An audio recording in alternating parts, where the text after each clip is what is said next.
ready? Mm-hmm. 3, 2, 1. Just checking connection. Alrighty, we're live. Yay. Okay. Hi. Alright, hi everyone. I'm Caitlin. I'm the social media associate at Greenpeace USA, and I'm here with Kate from Plastic Free Mermaid. Hello. Hi. Hello. We're on board the Iris, sailing down the Rhine River, as part of our campaign to deliver a message to Nestle that it is time to slay the plastic monster and break free from plastic. So Kate, tell us a little about yourself and your activism. Yeah, thank you for having me. I am Kate. I'm a mermaid. I've been plastic free for 10 years. So about 11 years ago, I learned that plastic does not biodegrade, that it's ending up in our oceans. Back when Captain Charles Moore discovered the trash jar, and I was just devastated to know that this material that we were using constantly on a daily basis in all our across all of the parts of our lives, that it doesn't biodegrade. So I just decided to stop using single-use plastics and get involved in campaigning and policy change, and try to kind of just reduce our collective use of this material. Yeah, cool. That's really inspiring. So how long have you been living without plastics again? 10 years. 10 years. Without single-use plastics. Without single-use plastics. That's the big key there. Wow, 10 years, an entire decade. That's crazy. That goes back way before single-use plastic was really like a buzzword. Like now we see everybody has it like on their radar, and they're really conscious about plastic use or single-use plastic use. And you've been doing it for 10 years. This has been on your heart for 10 years. That's really cool. Yeah, it's been a long journey. Yeah. It wasn't easy to do this. Or it didn't happen overnight either. Yeah, I'm sure. What advice do you have for people like who are wanting to start that journey to become more like waste conscious and place single-use plastics out of their lives? I think something that I recommend people do if they're wanting to reduce the amount of trash they're creating is hold on to it. So it's kind of like a trash audit. So I keep all my trash in a jar. I create way less than the average person, so it fits in a jar. But you can use a box, and just for a week or a month, hold on to all of the trash that you would usually put in your bin, just to kind of become more intimate with the trash that you are creating, with the plastic that is in your life. This helps you kind of narrow in and say, okay, wow, I could really make some changes in the food packaging or the food that I buy. I could really make some, I use so many cleaning products or bath products or something, it kind of helps us identify areas where we could make changes. I'd recommend keeping your trash, because we live in a throwaway culture where we just throw it away. So instead of doing that, hold on to it and just learn what trash you create. Yeah, it's like the opposite of out of sight, out of mind. Right. Like when you keep it in sight and you like really intentionally look at the waste you're creating, then it gives you inspiration to like figure out what you need to target first. That's right. That's really smart. I really like that. And just a reminder to those of y'all tuning in, please ask questions. Any questions you would like us to answer, specifically Plastic Free Mermaid. And I'll be looking at them. Yes, so we'll be able to answer your questions, and we'd like to have a conversation with y'all, for sure. So we're pulling up the live. Tune in. What are the struggles with staying plastic free? This is hard. Staying plastic free. For me, it's like staying plastic free isn't difficult, because I'm got such great motivation, and like it's brings me back to health. It brings me back to nature. It brings me back to making things myself. I end up choosing healthier things because I'm not choosing packaged food that's processed, or choosing packaged bath products that are full of chemicals that I can't pronounce or have no idea what they are. So for me, I've done it long enough that it just feels in total alignment. Like I feel really good when I live plastic free. I think for other people, what a helpful answer might be just the resolve, like keeping the commitment. Perhaps helpful to have other people doing it around you. Being accountable to Accountability partner. So convincing someone else to try going plastic free for a week or a month, and then having someone to work with on it, because it's really just hard when you're in a social setting. I mean, I think maybe that's a good answer. Is when you're in a social setting, which is, we're social beings, so hopefully we are in social settings often, and then just seeing other people using plastics and not wanting to be like an asshole. Can I say asshole? Yeah. Okay.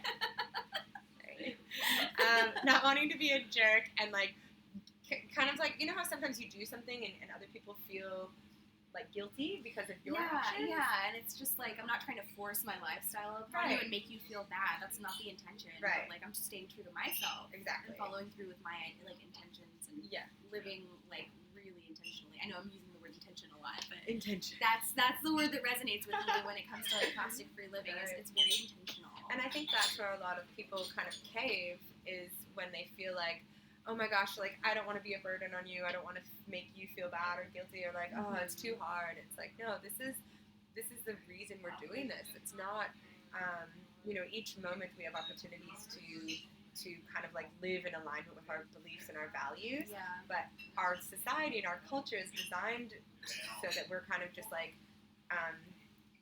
buying the stuff that's on the shelf and buying the thing that we think we're supposed to. Like, the corporations have dominated the market. So all of our options, the only options we have are these like corporate brands, for deodorant, for crackers, for milks, for coffee, for soap. So it's like all of these products, it's the cheapest, it's the most accessible. So it's like, of course, we're kind of conditioned to just go to the store and buy what is on our list, and these are the only options. But what I suggest with my lifestyle, living plastic free, is to not participate in that.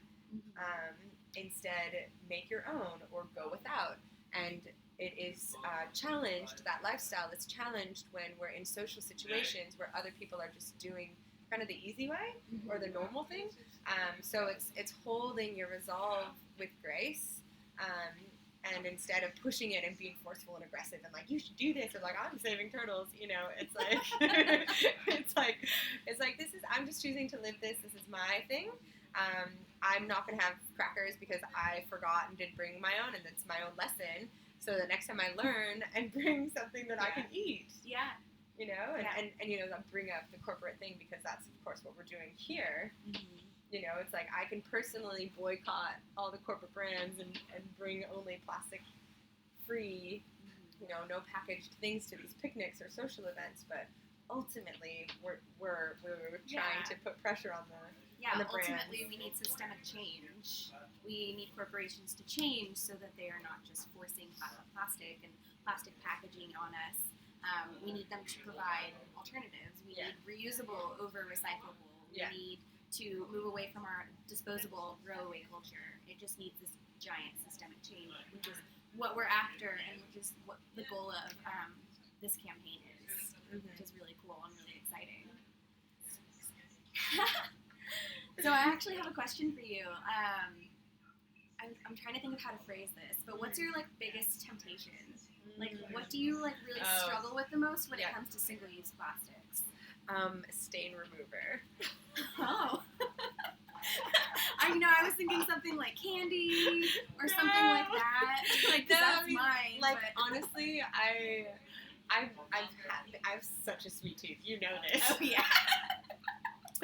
We've been bunkmates on the boat, and I have a total sweet tooth. But I manage that. I don't have like freakouts at gas stations over candy bars, because I make all my own treats. Like, I make sure to make like raw, vegan, amazing, delicious Snickers bars, or like just Bliss balls. Like, always have a fridge full of Bliss balls, which are like, made from seeds and nuts and like maybe some coconut oil and tahini and dates and just yummy things. So good. Yeah, so it's like having those things on hand, and I'm not tempted. And that stuff is so much more satisfying because it's like fresh, whole ingredients, like cacao instead of like white sugar, which just we peak and then we crash, and then we're like have developed a sugar addiction. So that's not my thing. Instead, it's stain remover, because I use like lemon concentrate, for whites, and I use soap berries or soap nets for my laundry detergent, and that stuff works amazing. It works so great.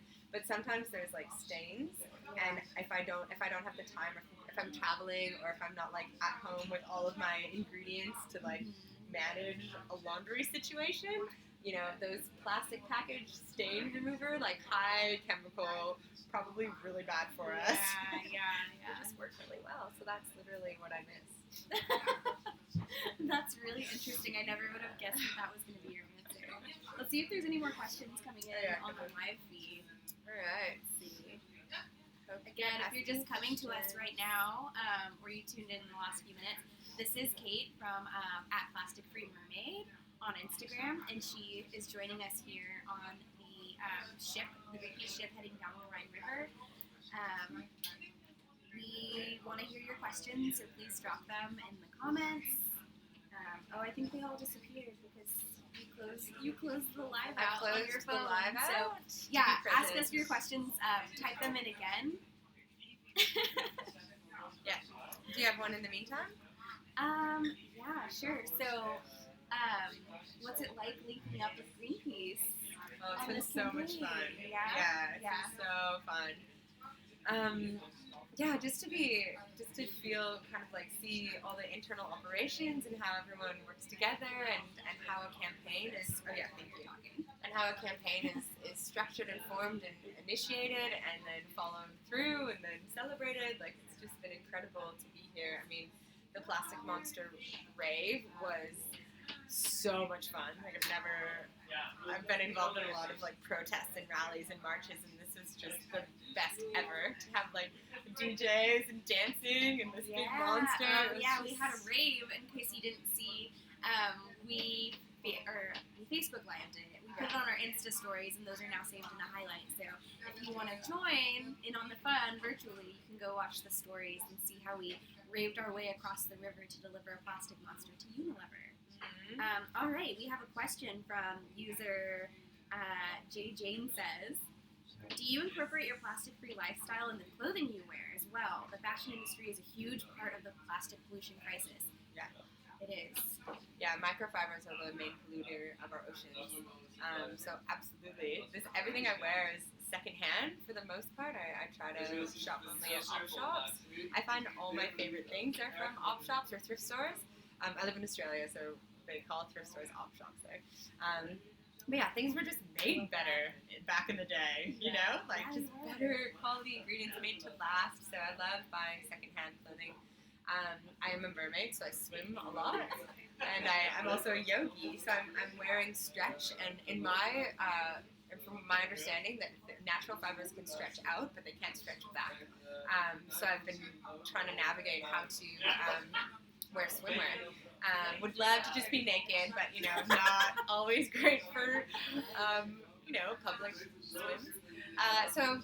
What I try to do is support recycled plastic swimwear or activewear, and I really minimize the amount of stuff that I own. So, and then the way I wash it, I think it's really important to mention how we wash it.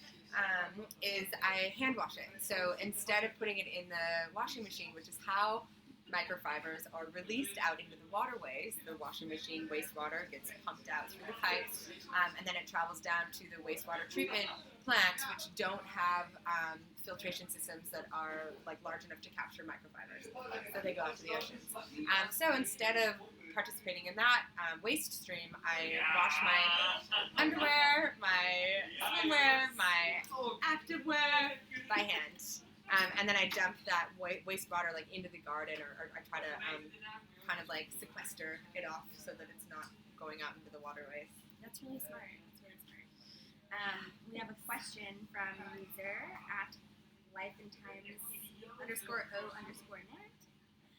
Do you actually see any corporations making serious plastics change in the near future with the pressure that you're putting on them? Sorry, it's kind of hard to read. I would definitely say yes. Mm-hmm. I think you should never underestimate the power of people. The Greenpeace movement is people power, and we have millions of people demanding that the corporations do better and break free from plastic, signing petitions, and we deliver all of those signatures. We deliver every name, we deliver every comment. And I think that when such large amounts of people come together and demand that change, that it can really be a force for good. And we've seen it in the past with Greenpeace campaigns. They've created amazing change. So I think that paired with just the growing anti-plastic movement and the growing awareness of what plastic is doing to our planet is going to do amazing things. And I think we're going to start seeing some really large-scale change. And we're already hearing promises, even from the time I've spent on this boat, putting pressure on Unilever online, putting pressure on Unilever in person with the Monster, and Unilever actually sending, I think it was the head of marketing, to speak with the activists here in the Netherlands. They are having to make promises. They're having to make commitments around their plastic production and pollution. Because of the activism that Greenpeace is really leading. So it's super inspiring to see that, and we're on our way traveling to the headquarters of Nestle now. Yeah. So it's really exciting. They would know by now that Greenpeace is coming for them. So Nestle, we'll see you soon if you're watching this. So they for sure are. Tune in with your questions. So it'll be really interesting to see what promises they make, because now there's this global announcement that Greenpeace is coming to Nestle. Like, they're going to have to answer to that, because we've got this big plastic monster made out of all these little sachets and different Nestle products, showing that this is trash that they're leaving all over the planet. They need to be responsible for it. So what are you going to do? So we'll find out. We will find out. Desilu_802 says, and what did that process look like to start? So I'm thinking that means, like, what did your process to Quit dessert plastics. single-use plastics look like? What was that? Dessert. Sugar addiction. All you do all is time eat high. chocolate. Yeah, I love it. Let's see, how did that start? So basically, when I first found out about plastics being the devil, I phased out single-use plastics, which were the most obvious. So I was in college at the time, and in college in the States, we used red Solo cups for like beer pong and sort of stuff. So I was like, oh my gosh, the plastic cups. So that was an obvious one. So I was like, not doing that anymore, bringing my own cup to social events. Water bottle, I got a reusable water bottle. The hard part was remembering it back then, because I just didn't have that habit yet. So it takes about 2 weeks, I think, to form a habit. So just bringing it, and then going without if I didn't have it, instead of just taking the plastic bottle. So that's what that looks like. That's a behavior change. Instead of just being like, oh shoot, I forgot. Okay, I'll have the water. It was like, no, I don't use plastics anymore. So holding to that. The other thing I phased out were straws. That was easy. I have lips. That's how I drink. Another one is food containers, like to-go food containers. So like the plastic Like the clamshells. that would, like, I remember getting nachos in college in styrofoam like every weekend. Oh my god. Yeah, so it's I know, sometimes I look back and think about the waste I created, and I just cringe. our own plastic monsters. Yes, Yeah. yes, our personal Our plastic personal monsters. monsters. Yeah, yours must be much smaller since It's you have like picky. 10 years of plastic free, so that's pretty good. But yeah. But it just started phasing out those obvious things, and then once you start phasing out something, you realize it's everywhere, and that's how I ended up being like fully plastic free. I was like, oh my gosh, I actually have to quit everything, like cleaning products, bath, it's everywhere. Yeah, it is. Desilu_82, I want to say 82 because it rhymes, it's really 802, said, I meant, what did the process of analyzing your trash look like, and what triggered it? So, kind of goes along with like what we thought the question was, but we could elaborate on that. So, say it again. What was the process of analyzing your trash, and what triggered it? Yes. Okay, so, analyzing my trash. I mean, let's see. I guess every time so the trash that I create now are luggage tags. That's the main thing that I keep. That's pretty much it. And then sometimes the tags on like my secondhand clothing. Sometimes it's like a $5 piece of clothing, but it has that little plastic tag, so I keep that. and then, at the end of the year, I always open the jar and go through it all and put it on my Instagram and just say, this is the trash I created this year. And I can go through and kind of like talk about each thing. Last year I had a surfboard leash. I broke my leash surfing. I think I had a few like mail packages. Usually I repurpose those and reuse those, but I wanted to put a few in the trash jar just to say, because everyone that I work with sends me things in paper, otherwise I won't work with them. But I still receive these packages in plastic, which is really frustrating. So I guess I hope that answers it. I think that's a good answer. And what triggered it? I guess just that's what I was holding. I'm plastic free. So what trash am I creating? What trash that means to me is like what is not recyclable. So like plastic doesn't get recycled. Let's be honest. Yeah, let's be honest. So that's the sort of stuff I keep. Whereas like metal gets recycled, glass gets recycled, clothing does not get recycled. It ends up in the landfill. So I try to keep like cloth. That's probably stuff that's in the trash jar. So yeah, there's a lot of. It was triggered by the need to understand my trash better. Yeah, I think that's a really good way to understand your trash better too. Or like our impact. Yeah. Our own plastic monster. Our own plastic In monster. a cage. In a little jar. Yes. Someone asked where you're from. Yep. I grew up in Minnesota. I went to school in Santa Barbara at UC Santa Barbara in California, and now I live in Australia in Byron Bay. So cool. You went from super cold to like nice and warm, coastal, paradise. It was a little That's really traumatized interesting. in the cold. And now it's been cold here and rainy. Not like But it's Minnesota been cold. kind of like nostalgic. Like it's been Yeah. like I'm like, and then we can come inside to the warmth of the boat. Yes, yeah, that's true. Someone asked, are y'all plastic free on the ship? Ooh, that's a good question. I mean, no. I think they do their best to serve vegan food, so that's the priority, and definitely do their best overall. Yeah, everybody has their own Looking at the water kitchen. bottle. Yeah, like looking down. Everybody has their own water bottle.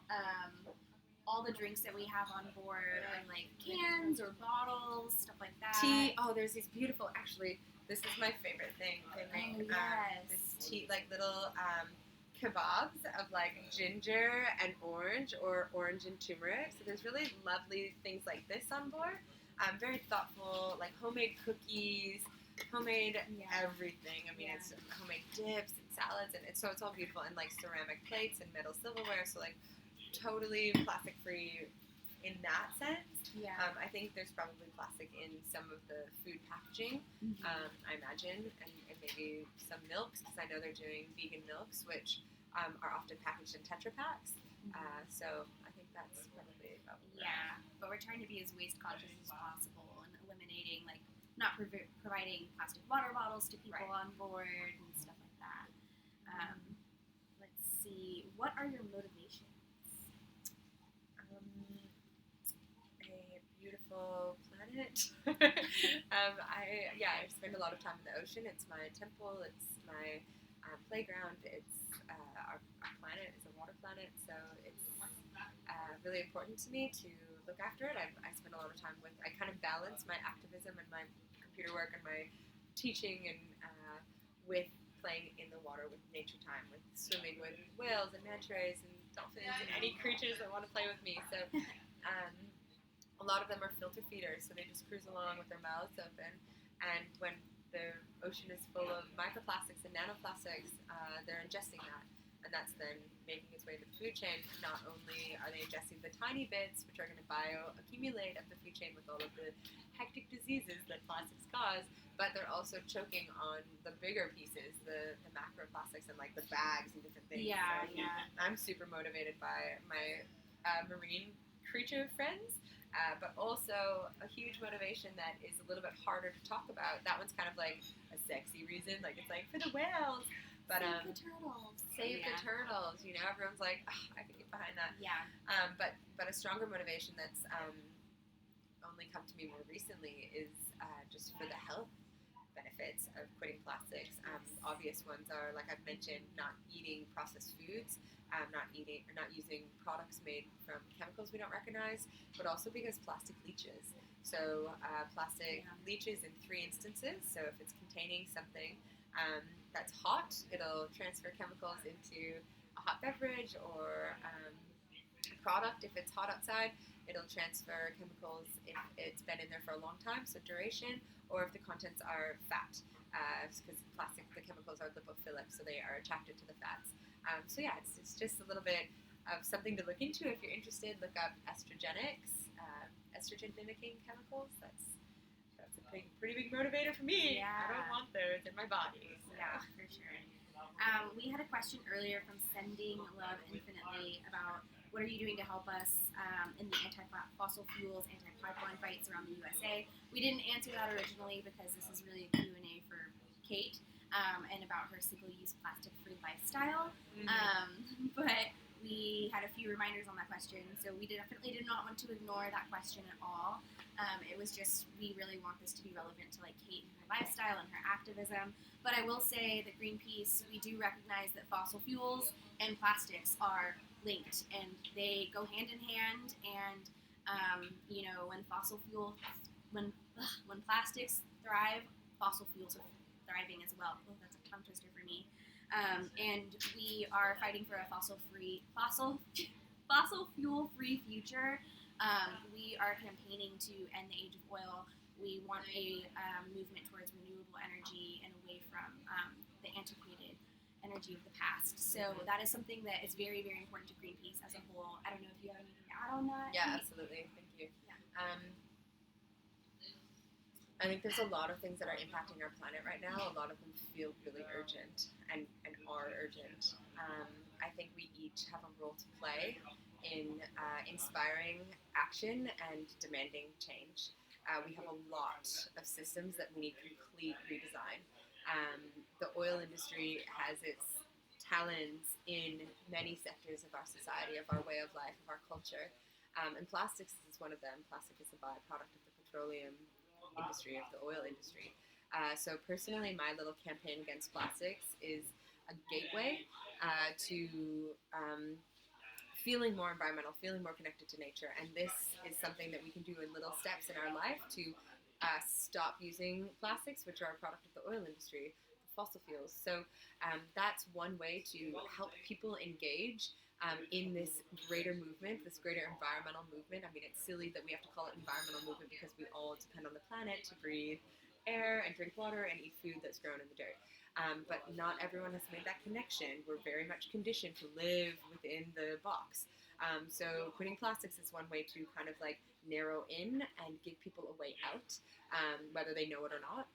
So that's how I present this lifestyle. Personally, I'm active on a lot of campaigns, and I think that we all need to feel into ourselves and what we're capable of, feel into our personal boundaries as we become more active on these issues that are really important for us and for humanity and for the planet, and see how far we can spread ourselves. We all want to be working on these issues. Greenpeace is working hard on a number of campaigns, so definitely get involved in as many campaigns as you can, and just know, so it's like there's a lot of action being done. We each have a role, so like, do your part and keep up the good work. Yes, for sure. That's a really good answer. I'm glad that we revisited that. I thought it was a little bit off topic, but it ended up being like actually right on topic. It's all connected. It is all connected. That is definitely for sure. Mariah.dls asked, where are y'all headed on the ship right now? We look like we're actually about to dock somewhere, which is unexpected. But wow, look at these windmills and castles. I know. We're in Germany. Yeah, we're in Germany right now. I think we are outside of Basel. Yeah, in Basel actually. Oh, great. A little town on the Rhine, and the Rhine River. Our end destination is in Switzerland. We are going to visit Nestle. So it'll take us a while to get there, but we are on our way down the Rhine. Down the Rhine River, through Germany, winding our way with the plastic monster strapped to the front of the barge. It's really exciting. All right, well, I think we're going to wrap up since we're coming into port and we're docking. This has been a great conversation, and I encourage y'all, if you have any questions that we didn't get to or that you may think of later, look up at Plastic Free Mermaid on Instagram. Follow her. She shares lots of really great tips about how to live plastic free. I've followed her for ages, and I'm almost like starstruck that I get to room with her this whole trip, which is feed really me strudel cool. waffles and other sweets. Yes.